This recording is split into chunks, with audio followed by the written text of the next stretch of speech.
fixing to start kicking ass, just like it said at the beginning of the program. Man of the hour, tower of power, too sweet to be sour. Sending your ass on the jabroni jet to the other side of the territory, brother. The Alabama Hammer. Nightmares on the best part of my day. The goods from the woods. Hot damn!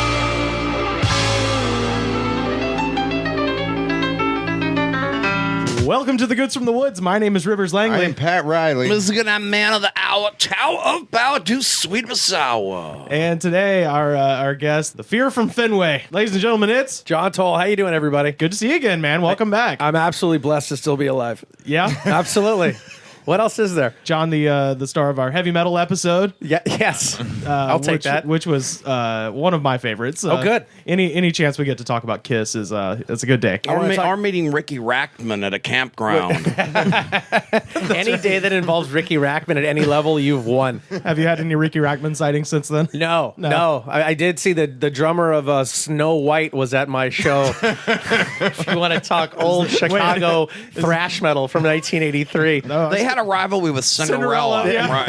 There was a lot of beef. Yeah. Were they the one that had the song about child abuse or something like that? No, I think that was White Lion. Okay. Yeah. Oh, please give I me get a all ballad. these animal names confused. Give me a ballad where you have just a lonely playground equipment spinning off in the distance. Oh, can you make it black and white and really tug on the heartstrings there, Vito Brato? I said it. You know, every episode technically is a heavy metal episode if I decide that it is. Oh, that's fine. Yeah, we're.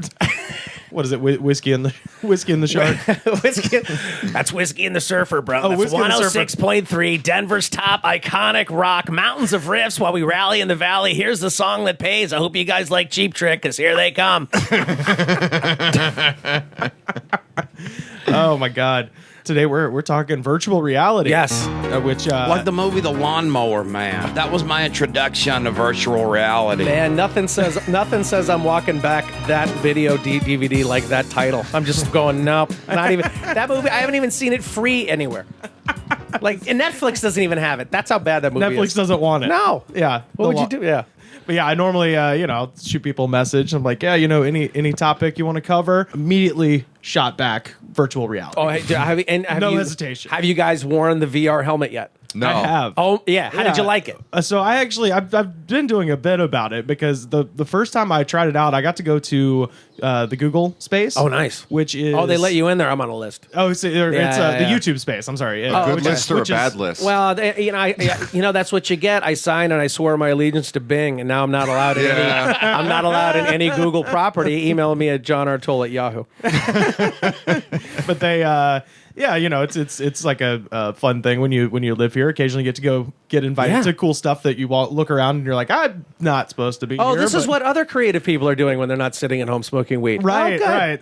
And the YouTube space, which is part of Google, so it's amazing down there. It's in Playa del Rey, so it's literally the only reason to go to Playa del Rey. Oh, yeah. Which is just the part of that area that's not LAX. Essentially, everything else down there is I go LAX. down there when I'm trying to meet a Russian bride out of a shipping container, but that's just me. I go down there to take those surveys where they give you free snooze and things like that.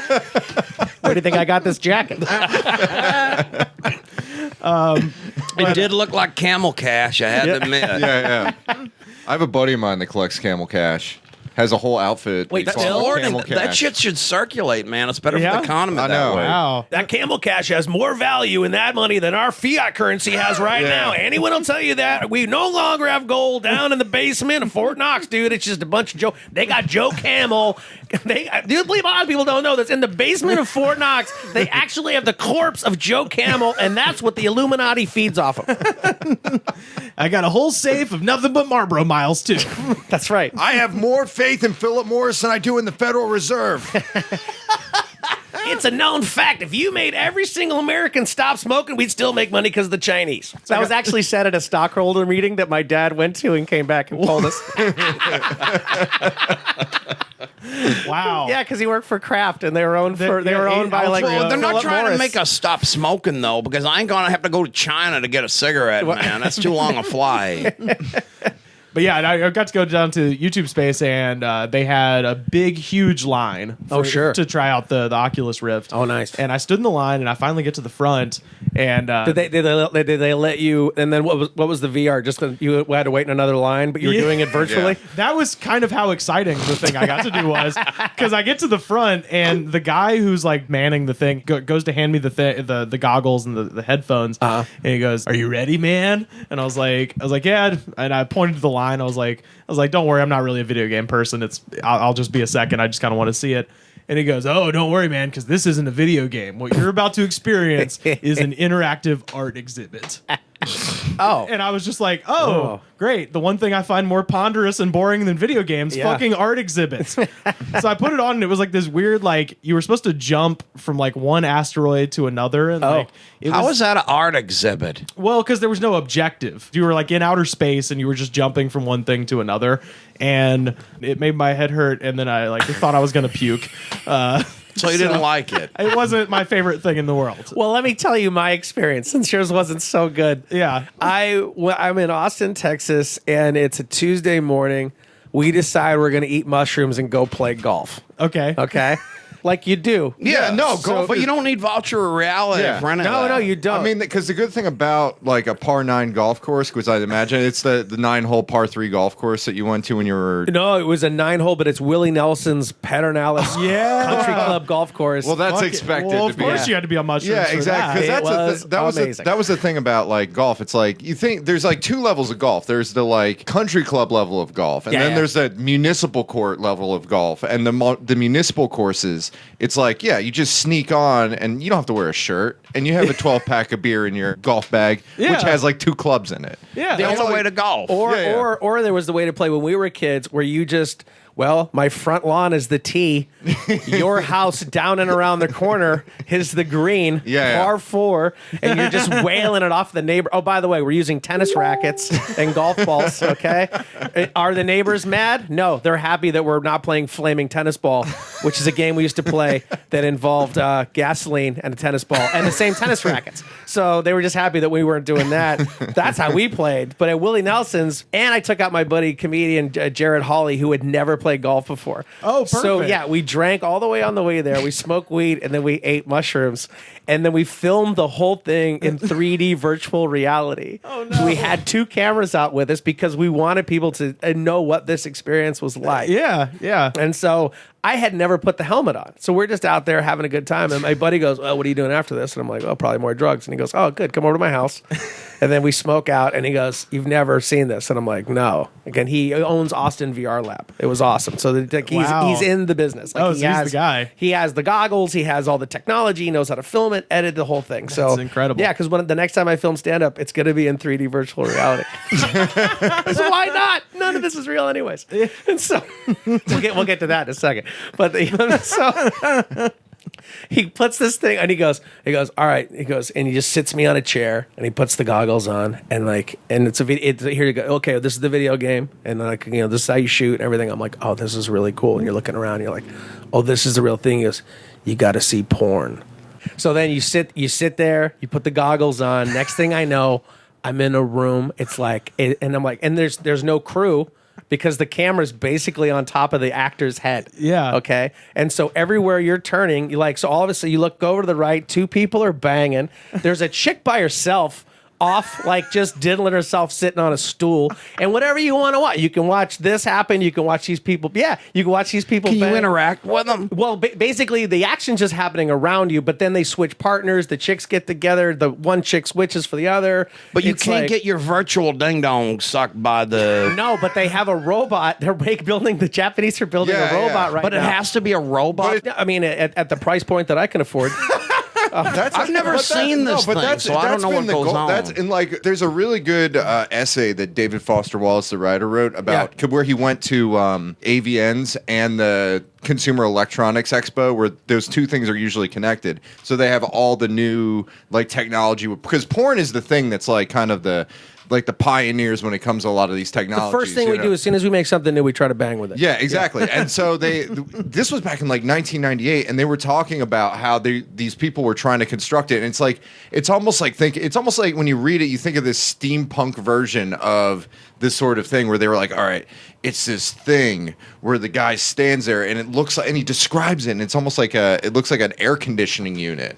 Where he just stands there and it's like, and the guy, yeah, and it's so funny because that's like one of the real recurrent sort of threads throughout it is him like talking about this teledildonics sort of stuff where it's like, hold on. We need a definition of teledildonic. Yeah, it's exactly what you think it is. yeah, A television with a dildo sticking out. Or in this Sort case, of, yeah. an air conditioner. Yeah. An air conditioner with a dildo. well, no. So the idea is that you can There's the episode it's- title. It's like it's like the virtual reality experience, but it's not just the visual; it's the physical sort of thing. Yeah. So We are 2 years away from the suit. They're building a suit that you can wear to go along with the goggles. And if you're playing gameplay and you're fighting in the Arctic, then your suit's cold. If you're fighting in the desert, the suit's hot. If you're getting hit in the back or shot, you're getting pressure points on your body. So they're going to get to the point Yeah, when you so- have the goggles on, you're actually going to be physically serviced. Once you're being physically, listen to this, dude. And once you're being physically serviced, the AI inside of the program has figured out the human capacity to fall in love. They will tell you everything you want to say, hear, and believe, and you will fall in love inside of the simulation, and you will not be able to tell the difference between that and actually somebody you met in the street. And if you don't think that's where we're going, and I'll tell you right now, that's probably where we at right this fucking second, is they were in a simulation on top of another simulation.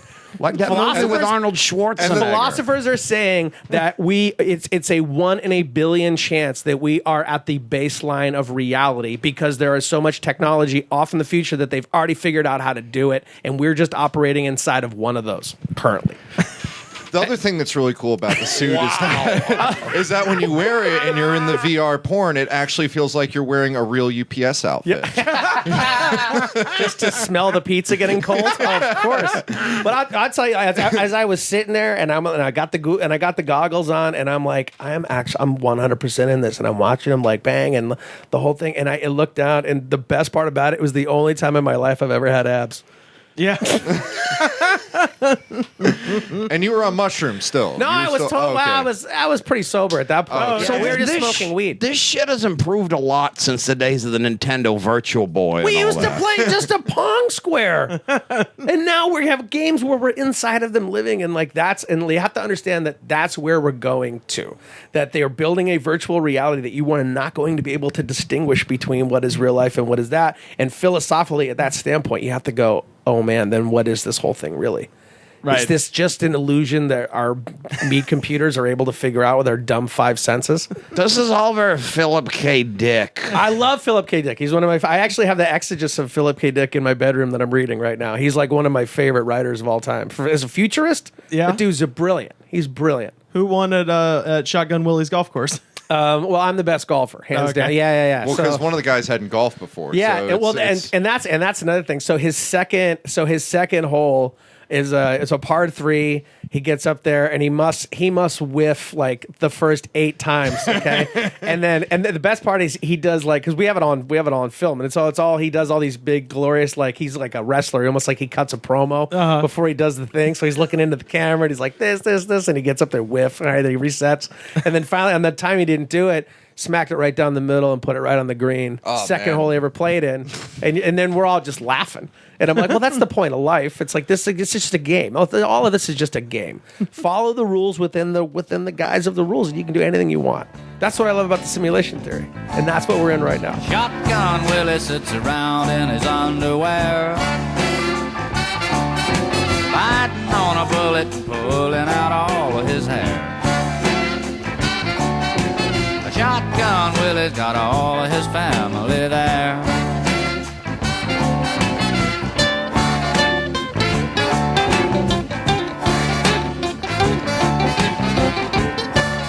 What does this thing look like? Because I haven't tried this thing beyond the thing that you put a phone in that cardboard ViewMaster. Right. and So when they open up the technology, they wanted to have open source technology so everybody can do it, and then Google made the Google Cardboard, and that's the front. So that then thing is pretty fantastic. for what they made it out of, and that's basically they want, because they want everybody to have it. Right. You know, we're becoming a very fearful, disconnected populace, and to be able to insulate yourself and live in a virtual environment because nice. you're scared of the outside.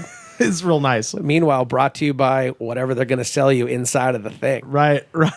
Yeah. You know, that's the part where like you're going to be inside of, you're going to be able to jump from experience to experience, but you're going to be jumping through an ad. We're going to get to a point when our Facebook application is basically me going to your house.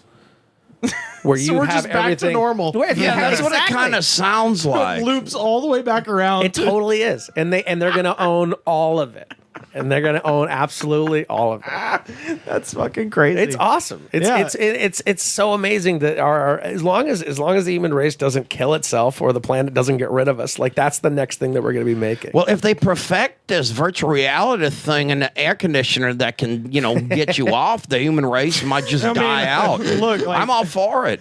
Like, this is what I go into in the bit, is that at a certain point we're going to reach a point where everybody's got one of those things on their fucking heads, and after like 4 months we all take it off and there's just Chinese flags everywhere and the whole fucking place has been taken over. But the truth is, it's more like, and cigarettes everywhere Yeah, where the of course. Chinese take over. That's what I'm looking for. Well, if you don't think that George Soros, the money man behind Hillary Clinton, is not going to turn this country red the same way he dumped the British pound against the Deutschmark, made $27 billion in 30 days, he's going to do the same thing. He's propping it up against the U.S. dollar, against the Japanese yuan, I believe it's called. I don't know. I'm not good at it. Yeah, it's like a UN, or I don't know. They're like, here we're going to get rid of the UN. We're going to get the UN. That's what we're doing. We will wake up to just a country that had just been invaded by design because all of our kids are too fat to save us. I think it's so funny. Not in the virtual world. I think it's so funny that he gets so offended when people say that he's really Bill Hicks. Right. That's so funny. Alex Jones. Oh my God, dude, Alex Jones, and I that's a fun conspiracy. Oh, yeah. Because facially, that's pretty close. it's similar, Yeah. but I just love that he's. I feel he's that I'm not in control of this, so I don't believe it. This angers me. Yeah, he's like embroiled in his own conspiracy theory. I which love is it. Fantastic. That guy makes me laugh more than anybody. All that stuff, dude. All those. I don't know. I'm a radio nerd, so I like listening to everybody. Yeah. Dude, I'm like I'll listen to, I don't know. You guys listen to I don't know. It's like the Patriot Radio, or basically what I listen to. The one in St. Louis, the Grim Reaper. No, what is that? Oh, Bob Romanek out of St. Louis. No, I got to check that dude out. Oh, you should. It's on that Tuned In. KQQZ. It's a good country station, too. Yeah. What does he talk about? He talks about mostly local stuff, but he calls all the local politicians names, and Herbie the Hemorrhoid and Blowjob Bersevic. And he's one of them guys who'll swear and then just pay the FCC fine, Oh, I too. love it. Wow. Nobody's listening to this, so I can swear and they won't find me. Wait a minute, I just outed myself that nobody listens to this. Insane Broadcasting presents The Patriot. The best gimmick you can do as a radio guy, because you're so insulated in your own little niche thing, is just have these things that are coming to get you, and then the audience feels like they're all being protected, and then they're all inside of the gimmick Yeah, together. because the whole thing is that nobody else knows. But I listen to this, I'm in on the. You're on the inside joke. You're Yeah, part of the family. Yeah. You get it. I have a friend who sends prank emails to this guy. Who has the time? I love it. I love it.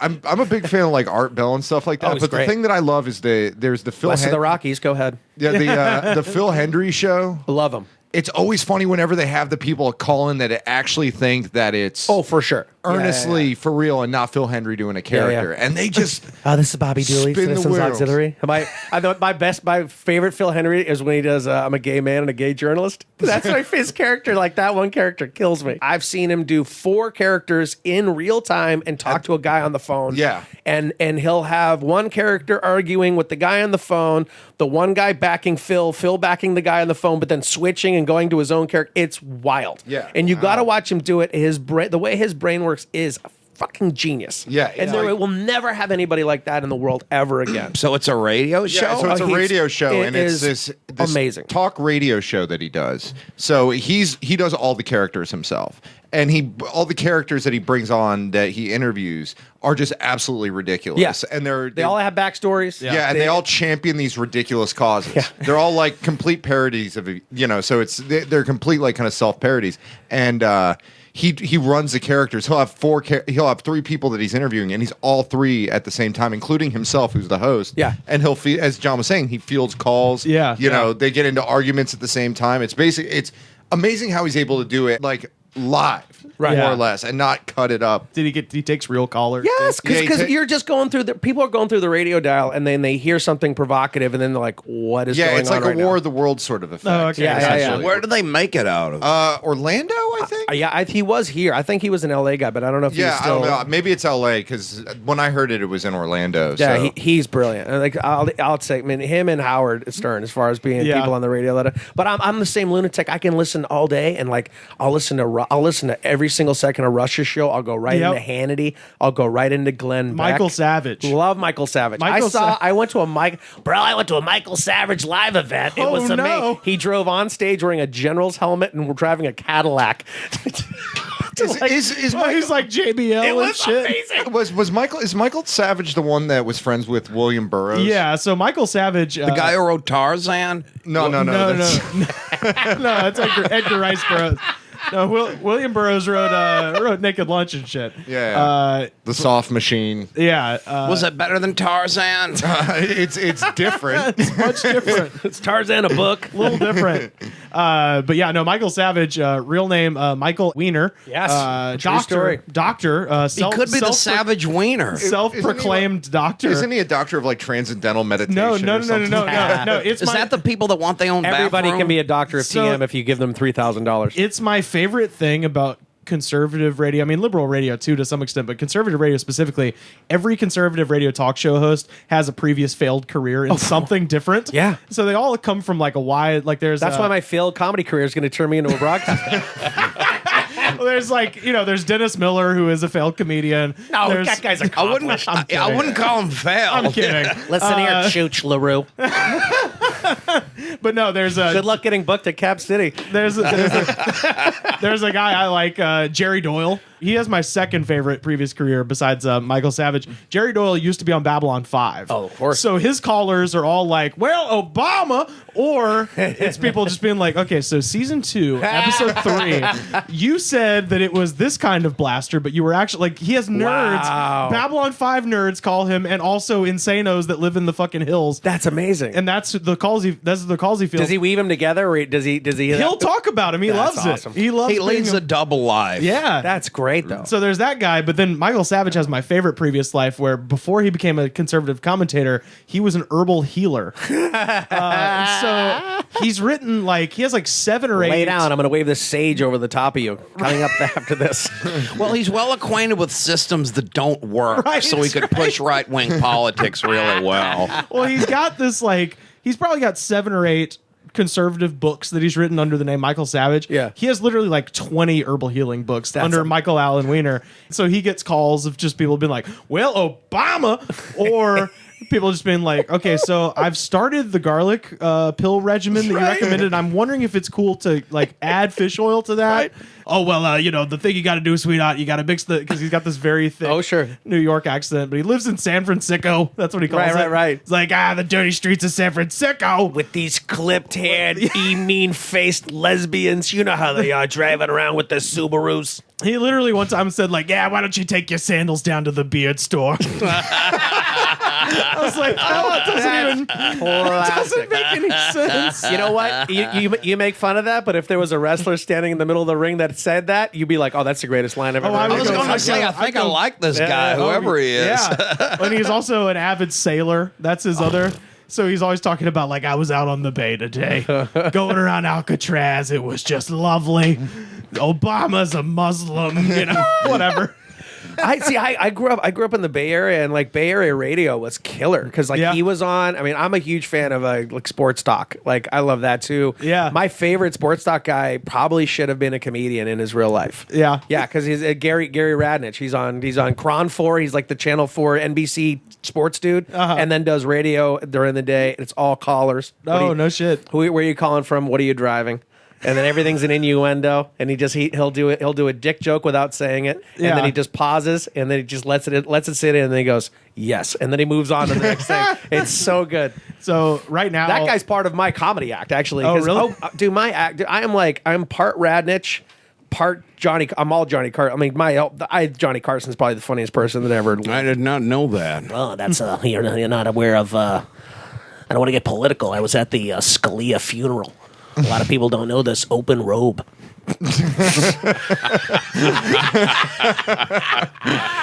Because my favorite thing, because I love, anytime in an audience, if I ever get a hey-yo, or I get like a guy who's like super boisterous, I'll drop immediately into Carson and do that. I did that in Dallas. I dropped that Scalia line and lost the room for 10 minutes. Someone in the back was like, "That's too soon." I was like, "It's 2 months, man." So my favorite thing, as a kid growing up watching Carson, was when he would just eat it, when the monologue was going nowhere and he was trashing the writers. Yeah. And the audience was feeding him lines. Like when the audience would get a line off and it would actually make him laugh. That was my favorite thing in the world. Yeah. So that's my thing now. It's like stand-up's fun when it's going well. Right. But I don't want it to go well. I want it to be I want these people to go, "Oh, this is NASCAR. We're waiting for someone to die." Yeah. All right. I look like a human NASCAR anyway. So just show up there and start yelling. All right. And everything's just a hard left until we break, and that's it. And so anybody can yell in the audience and they just take it and just run with it.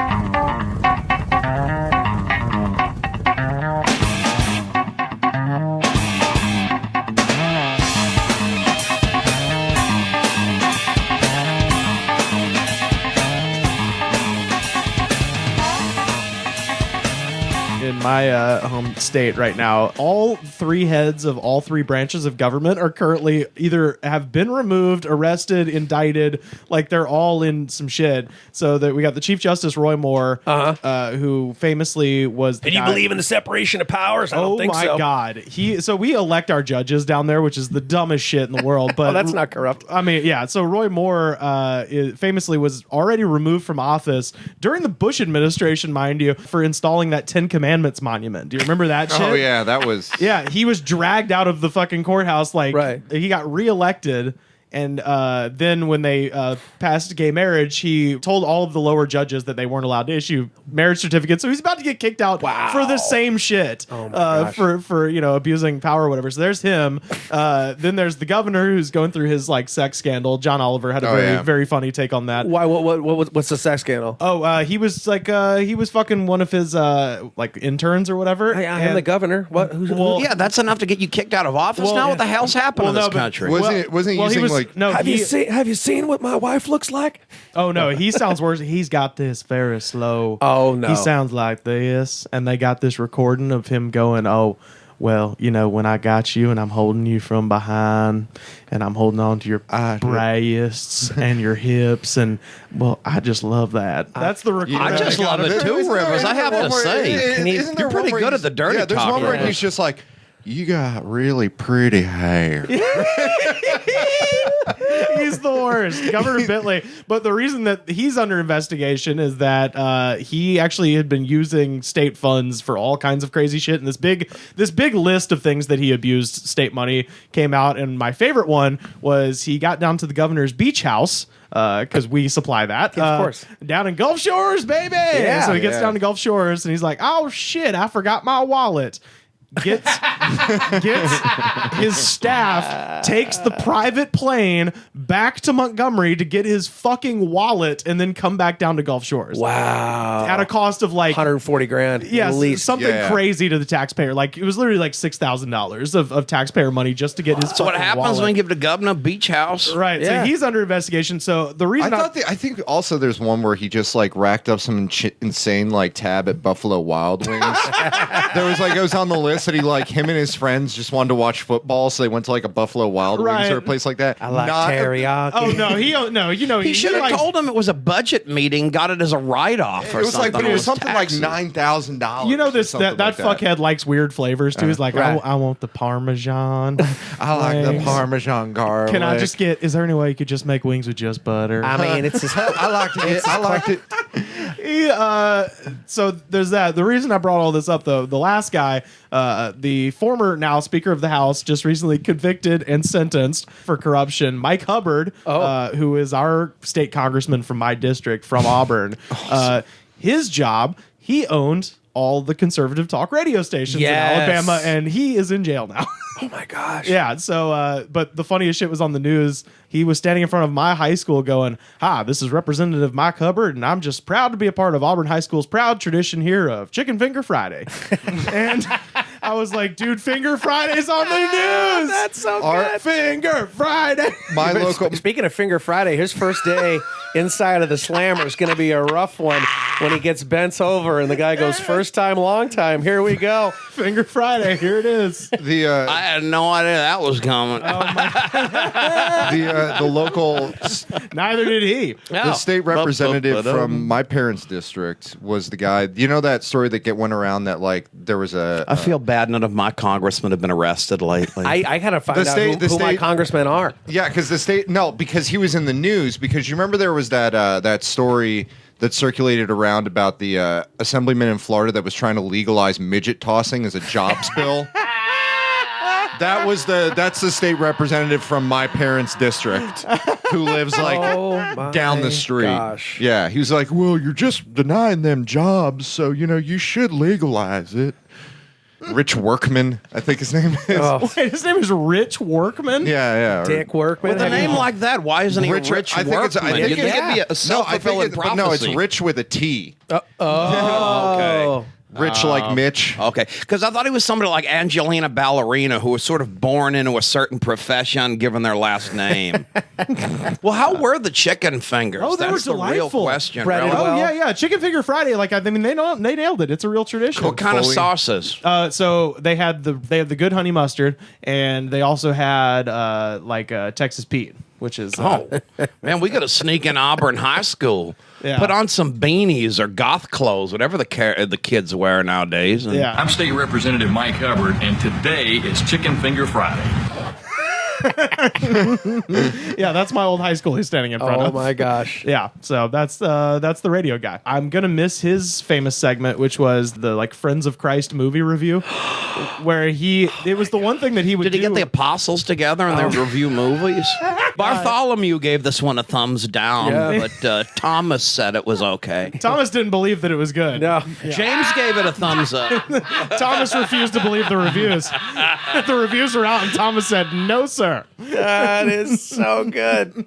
He would do the movie reviews, and they would just be like, well, despite the fact that it is a G-rated film, I do believe there are some hidden homosexual messages in Finding Nemo or whatever. Oh my God. Like that kind of Well, shit. Ellen DeGeneres was in it, to be that was fair. that was their So whole that point. had to be the hidden That was the one I homosexual specifically messages. remember. I'm like, is it because Ellen's gay? Is that why? Well, see, that was what she couldn't remember every 10 seconds was that she was gay. Do you know and that's how they got around Do you know how it. repressed you have to be, or a woman voicing a fish could make you question your own sexuality? Right? That's amazing. Yeah.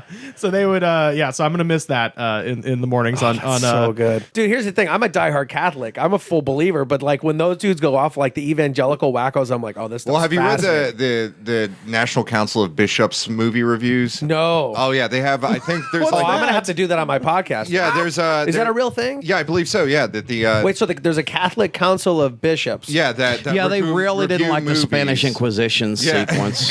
That review movies and say okay, we gave it 5 okay. halos. Oh, because I'll listen to EWTN when the Pope said Catholics can use condoms because of the Zika virus.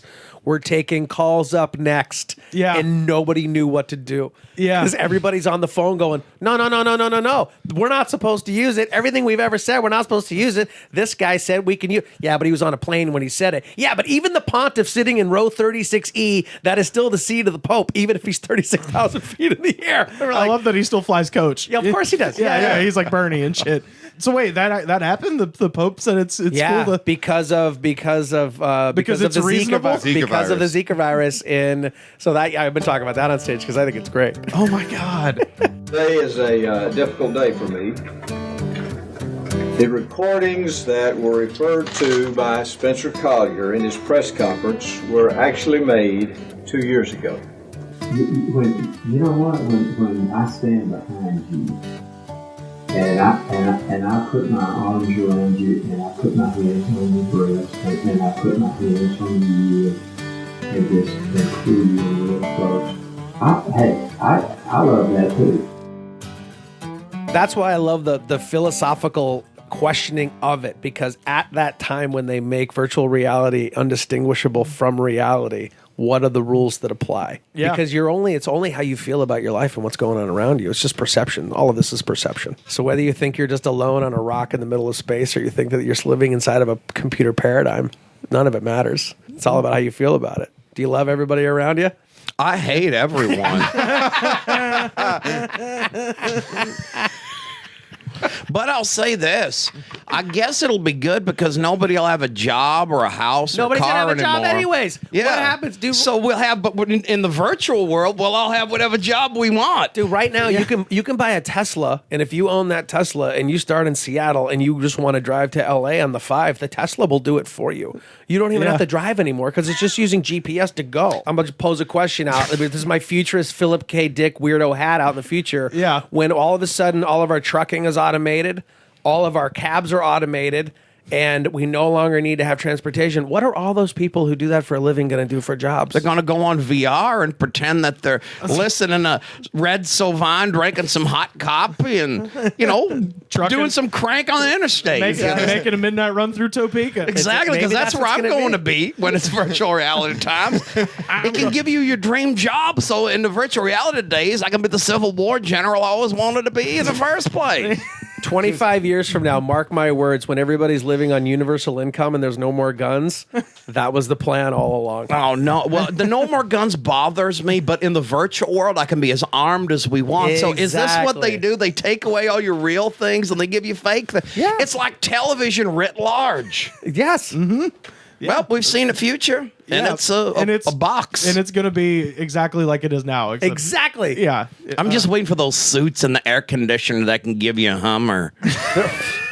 Because here's the thing, because not only we're 2 years away from the suit, we're 5 years away from the implantable contact lens. Oh, Jesus. That's where the lens is actually injected into your eyeball, and the thing goes right over the front, and everything's going to be augmented reality. Yeah, now you have to use mushrooms, but in a few years they're going to have the contact Well, lens. it's already like and do mushrooms, by the way. I microdosed for a whole month. That was like one of the best decisions I made this year. What? It just did like small amounts every single day for a month, and then so now I'm always this happy. Wow. Oh, it makes sense. It's like, remember Mithridates of Pontus, who would drink poison all the time so he couldn't get poison? Yeah, like the Princess Bride. I was wrecked all day yesterday, and I feel great today when I woke up.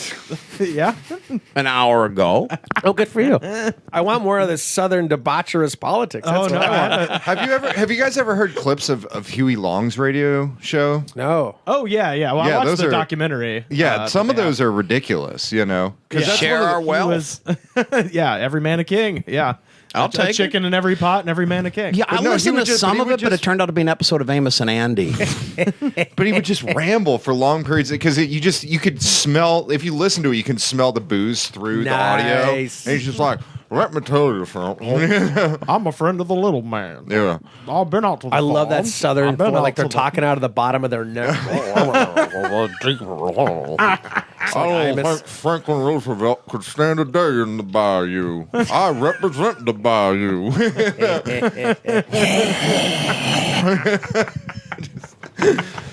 Oh shit. The only other piece of like political news we have, I talked to you earlier. Oh. I'm friends with a lot of insane people on Facebook, and I had And in real life. I'm all of them. yeah, and one of them basically put up a picture that was like clearly awfully photoshopped of Osama bin Laden and Hillary Clinton standing together, and wrote this huge rambly thing like, remember this picture when blah blah blah, and it was just this big long thing, and I was like, in the bottom right hand corner it had like a watermark for a website called iFunny. So it was like just very obvious that it was fake already, but then also it still had the watermark from the comedy website it came from, and he had just written this huge. The elites put that logo on there, so you think that it's fake, then you believe that it's real. You know what iFunny stands for? It stands for the International Foundation of Undoing Natural, Nationalistic, and Natural Yearnings. .net. Pat is the master of crustic. That was really good. You're the king of Busey. When you started, when you started it, I was like, 10-1, he doesn't get through the end of that. .gov. The GOV was covered over. But yeah, he had a big long tirade, and I just, with those people, I don't ever try to argue. I just try to have fun. So I was asking him like specific where he's like, I don't need Obama telling me how to live my life and make grown ass man decisions. And so I just wrote, could you please provide a list of recent grown-ass man decisions you've made?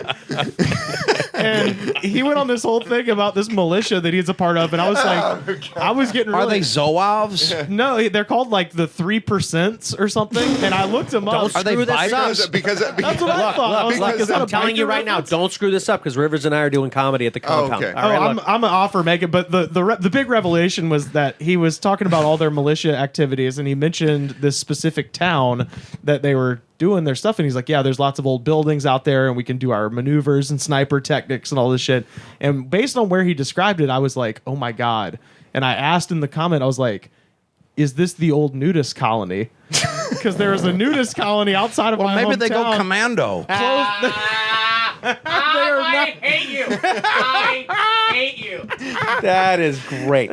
Yeah, they are literally now going commando. That is at awesome. the old nudist colony, and I want to join this militia. Yes, I do too. well, I was Every saying, man has 2 guns. well, see, I was saying it would be Some of them 3. Yeah, it's real easy to take over a nudist colony because you can tell no one's arms. Actually, everybody's packing something at a nudist car. At least all men. Either way, we're Some of still the women. cocked and loaded. Right. All right. Cocked and locked tonight. But I asked him, I'm like, is that the same place? He's like, yes. So this old nudist colony outside of my hometown has been taken over by a militia. Chicken Fingers is the old man that's too scared to fight. I was going to say. So that's the news from I love Alabama. It. Dude, that's so good. I want to join a militia. Well, I mean, in 83, I was part of the metal militia, so I think it's nothing's changed. Nothing's changed. Did a tour of duty with the Kiss Army, brother. That's right. Oh, shit. That was Metallica. His first album, wasn't it? Well, it was one of the first. Yeah, well, No Life to Leather was the demo, but that Metal Militia song was on it for sure. Yeah, That shit was good. You know what I liked on that was 4 Horsemen. very good song. Yeah. The Metallica did not make a mistake until 1987. Yeah. Yeah, and then they haven't made a good choice since. But that's fine. It's I neither mean, here nor you know, there. Well, except for James's beard was kind of cool. Well, I haven't met her. The quality, the inverse relationship of Metallica's quality and how much James Hetfield looks like Mark McGuire is stunning. You know? The more he looks like Big Mark. That's really funny. Yeah. He does look exactly like Mark McGuire. I never put that together, and I've never seen them together at the same point. Yep. That's awesome. That's why he's not in the Hall of Fame. So And that's why they didn't have Jose Canseco play bass to replace Jason Newsted. Actually, that wouldn't have been too bad when you think about it. Dude, I grew up in the Bay Area, and like I saw Jose Canseco twice in my real life. One time I was with my buddies at the mall, and he was there with like his hot chick, and they had walked out of Azale's Jewelers. And then we were like 40 feet behind the dude. We were like, that's Jose Canseco. And we started heckling him. We started heckling Jose Canseco inside of the mall, and then he hightailed it and left. And we were at the mall. Like, we ran a celebrity out of our local mall. Some kind of human Which mall being was that it? I was. The Stone Ridge Mall in Pleasanton, California. that'll Dude, teach you to stay out of Pleasanton. Yeah. I used to have the poster when I was a kid of Mark McGuire and Jose Canseco, the Bash Brothers Yeah, poster, where for they had sure. like the They Blues both weighed Brothers 180 suits. pounds. No, they had the Blues Brothers suits and the giant bats and stuff. Yeah, Oh, I for sure had that. yeah. Yeah. Oh, that's the thing. I mean, like, I don't know. Say what you want about the steroid era. That's my favorite era of baseball. Yeah. Yeah, they're all, first of all, everyone was on amphetamines, and then they're all jacked on roids. Like, and you wonder why there's millionaires are fist fighting each other in the clubhouse. Yeah, because they're maniacs, dude. When I was playing at Texas Tech, and I think we were going to play TCU.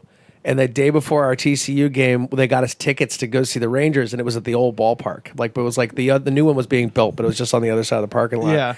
And like, I had never been inside of the stadium, and I'm used to just being just a knucklehead from the Bay Area. Grew up in a liberal town. You can do anything you want. Yeah. And so it's in the middle. It's in the middle of the anthem, and it's getting to the part of the wind up where there's the pause right before they hit the big thing. Oh, and normally in the Bay Area, like everybody, that's their time to yell out whatever you're gonna go, and then you never hear the end of the song because it's a raucous party. By that, I didn't know in Texas that they actually listened to the song. Oh yeah. So yeah. as soon as the empty space is in there, I'm hanging over the left field railing, and I'm like, and Canseco's in right, and as soon as the pause hits, it's silent in the ballpark, and I yell out, "Canseco, you fucking suck!" with every, and I was the only voice in the stadium. It fucking rang out. All you heard was the echo coming off of the person singing "The Empty Spot of Nothing" because we love the flag, and this drunk asshole in the middle and right center yelling at Canseco. It's my favorite thing. Then we spent the whole. I got yelled at by my coach that night. That's real. And then we spent the whole time behind left field yelling at Juan Gonzalez. I'm like heckling inning after inning. Juan, just turn around. Juan, flex. Juan, come on, dude. I came 2,000 miles to watch you play. Juan. And he was just not doing it. Inning after inning, I'm like, Juan, come on. It's been 6 innings now, dude. And I'm the only person doing it. No one's telling me to shut up. And then I'm like, Juan, seriously. After 7 innings, he turns around and he just looks at me, and I'm like, you fucking rabbit, get your head in the fucking game. It's just 7 innings of work just to get it to it. Yeah, that's when I realized my career was over. My baseball career was over at that point. But the next day, I did meet Nolan Ryan, so that was good. I'll take that as a win. This was college. You were playing. I was playing in college. You played at Texas Tech. Texas Tech. Yeah. Oh man. Yeah, and that we played TCU, and Reed Ryan, his kid, was pitching for TCU. No, and like, yeah, it was cool because like Nolan was injured. And so, like, we're in the middle of the game. All of a sudden, like, in the left, like, you look down the left field line, and like, he just appears in the gate, and the game stopped, and nobody in the audience made a peep. Because it was the the same Ryan Express. silence, yeah, dude. And it was like, oh my God, God's here. Like, it's exactly like from like baseball standpoint. Like, he took pictures with everybody, shook hands. He's a giant man, and I'm like, oh, I'll always be a fan. Wow. Yeah. Damn, that's awesome. So yeah, I'm pro Nolan, and I'm anti Jose. I said it.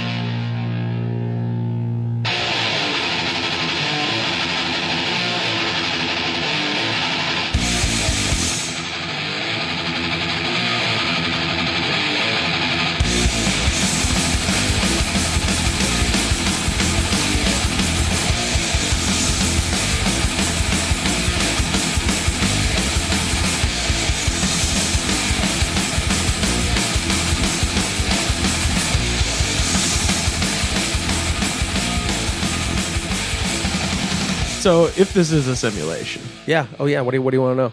and we're coming up upon a simulation on top of a simulation, Yes. in which you can choose your own reality. Yes. What does your simulation look like if you can build your own world to exist in? Well, you can only exist. Your world that you build still has to operate within the rules of the simulation that you're into. Does it? Yeah. Oh, okay. Because dude, the only thing is my reality is the only reality that I can prove. Yeah, that's For all I know, I'm talking to 3 other figments of this simulation. I don't know what you guys were doing earlier today. I just know that you showed up inside of this building. My reality right now is just this room that we have and the little bit of outside that I can see.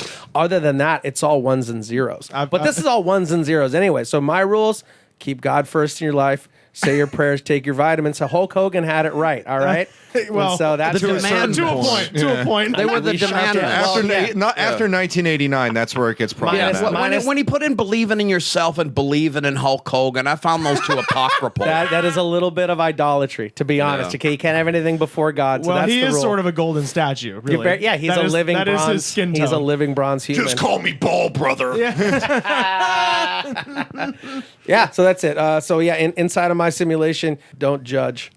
and love everybody like you love yourself, and that's it, and you're done. Yeah, no, That's a And much then- more moral simulation than I would have because had. that's the foundation of all of that. So once No, I no. have my foundation of Yeah. that, I find myself inside of every experience as an encounter, and inside of that encounter is the choice to find the joy in it. Eventually, we're going to get to the point where you have an internal hard drive and you're connected to all of reality at the same time. And at that point, you're going to have so much awareness of what's going on. The only thing that is going to be left is that you will be a god over an infinite amount of other simulation realities, because it's the only thing that's going to be able to keep you occupied.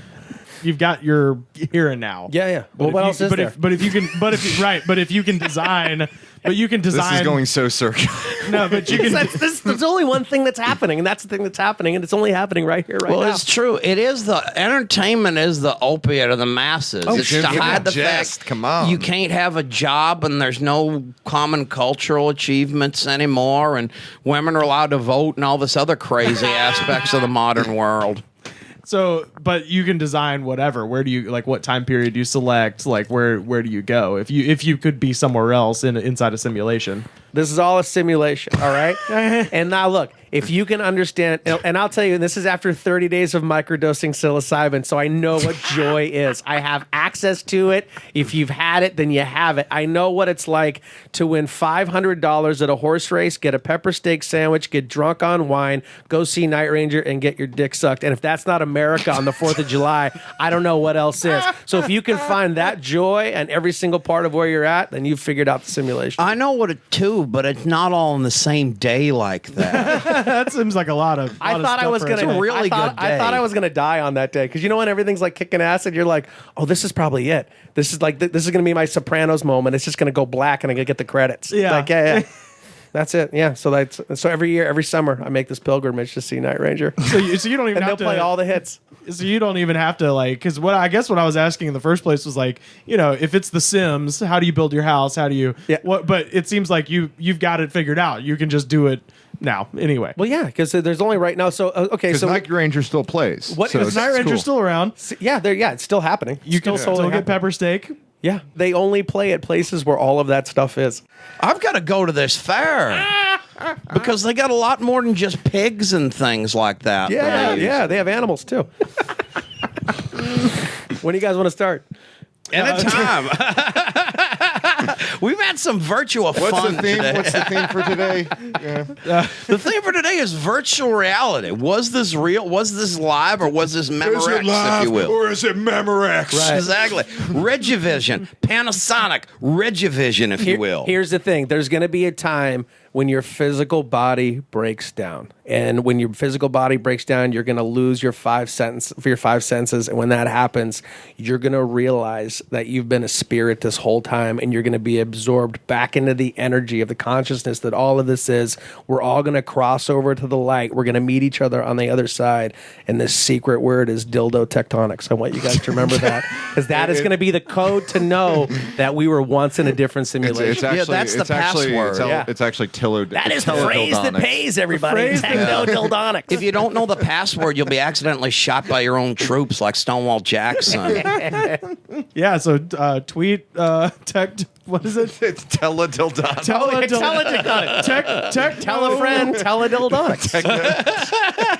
You pick up the phone receiver and it's like a damn big elbow. And it's like, damn, what's the business end of this thing? Tell a dildonics. This is John. How can I help you? Oh, your order's late? Well, be lucky your wife isn't.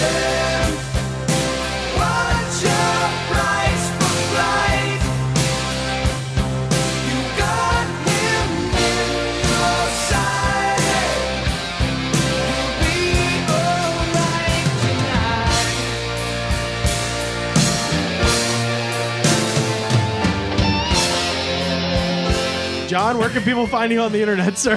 The internet. He is the internet. The internet isn't even real, dude. No, I'm just kidding. At johntole.com, I do a daily podcast called Cart Path Diem. It's on 4256 Productions on iTunes. Daily? I do a daily How podcast. long of a show is it, though? Today I'm putting up episode 79. The podcast is anywhere from 10 to 25 minutes. Okay. So it's just a riff. It's a riff. I break down one daily Bible verse. I talk about metal. I talk about conspiracies. I talk about politics. I talk about golf. And I talk about Jesus. Because it's my 5 favorite things. And that's what the show's called Carpath Diem, because it's like seize the car path. If you stay on the path that has been laid out for us, keep God first in your life and treat people the way you wanted to be treated. The old law, the Mosaic law, has been done. It's no longer an eye for an eye. Christ came down, boom, he gave us the playbook. And as long as you operate in that playbook, all of this, you'll operate the simulation and your life will be absolutely transformed. That's why I can be 40 years old and I'm a stand-up comic and I tour the country. I have a metal band. I play golf. Like, it's ridiculous. I live the lifestyle of a millionaire, and I might have made $7,000 last year. Why? Because it's possible. Because it's absolutely possible. Although I have to say, not to, this is not always, the result of following Jesus, because you may remember the original apostles all met terrible ends. Yes, but that is the ultimate, my favorite thing to do. Is that's why the subtitle of my show is called Martyr School, because we're going to a time in the future where our society isn't going to be as nice and pleasant as it is now. So we need to remember that life is good now and remember this joy that we can, because times are going to get tough. And in those tough times is when you have to look out for your neighbor and look out for your common man, and all of these foundational principles that across all, I'm a Catholic, but all of the religions basically espouse the same things. And as long as you do that, and that's how you engage on your day-to-day program, then what else can happen other than finding joy in it? That's your singular choice in every single encounter. Well, if you call it life, then you judge it harshly. If you call it an encounter, you use different words to talk about life. But one thing you'd never do, you'd never walk outside in the middle of the night, look up at the sky, and say that the stars are out of place. You'd never do it. You'd never look at a tree and go, oh, that needs work. You'd never look at a mountain and say, that's not high enough. But we all look at our lives, we look at ourselves, we look at everybody else and what's wrong. And that's really not the point. Because if you looked at the beauty of everybody and how that, then you would change your life radically. I talk about this stuff every single day on my show. I smoke a lot of weed because none of this is real. Yeah. At John Tole on Twitter, at John Tole on Facebook, at Real John Tole on Instagram. That's really where I live. The majority of my simulation is visually speaking on the old IG. My podcast, Carpath Diem, Martyr School, 4256 Productions. Find us on iTunes, johntole.com. Okay, sweet. And what are we about to hear? What's the name of the song we're about to hear?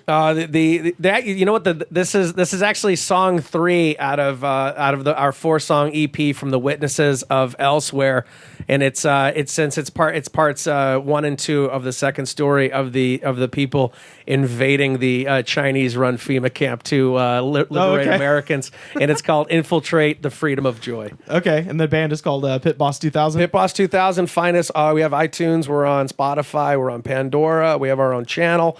Last year I put out The Cult of Fuck Yeah and The Overview Effect were the 2 albums I put out last year. Damn, 2 records in a year? 2 records in a year. Yeah, that's my goal in life is to put out 1 comedy record every year and to put out 2 metal records a year until the day I die. Wow. All right. Check out that man. Go find him online. And this is Pit Boss 2000. We'll see you next week.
Foundations, where there's nothing left. The freedom and the joy, they should not run us.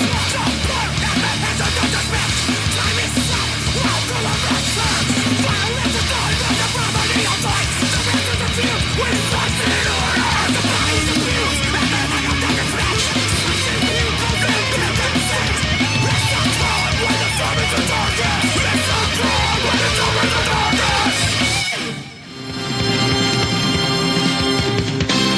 Goods from the Woods was mixed, edited, and distributed by me, Rivers Langley. You can find the show on Twitter at The Goods Pod. Our theme song was composed by DJ Smiles. Check him out on Twitter at DJ Smiles.